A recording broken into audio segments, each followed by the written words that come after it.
Yan mga guys, good morning. Kami po ay mamamasyal. Pasal-pasal naman tayo.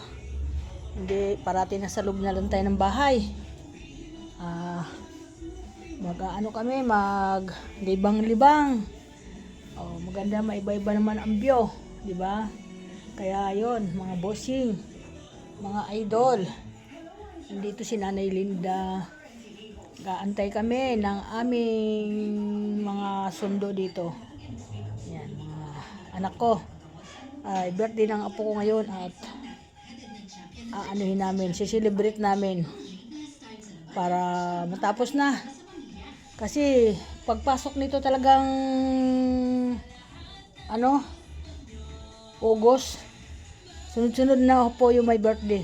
Susunod naman yung isa kong anak na sumunod sa panganay. Yan naman ang i-celebrate. Hindi ko alam, wala pang plano ito, kaya hindi namin lang. Tapos pagdating na naman ng may mga birthday hanggang sa matapos itong taon na ito, wala kaming tigil niyan ng ng may mga kaarawan, kasi bira lang yan sa isang taon mga guys.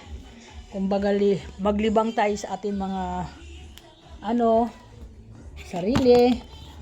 At iyan naman, at ako doon naman ako magbablog ko sa aming pupuntahan para maiba. Kaya welcome to my vlog mga idol. Good morning everyone.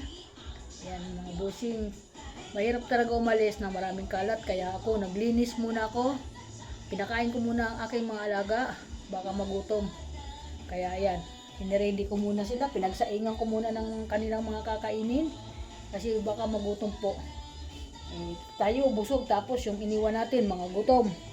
Kaya inuna ko muna sila i-ready, pakainin para sila ay kahit papaano. Kaso nga lang po, pag iniwanan mo ng pagkain itong mga ito sa loob ng kanilang kulungan, ay hindi naman niya papaabutin mamayang hapon yan. Ubos naman yun. Kasi kinakain agad. Ganyang katindi yung mga alaga ko, kalalakas kumain. Kaya okay, ingat tayo, ingat ang lahat, at sa atin paglakad, mag-ingat tayo. Thank you so much. Bye-bye.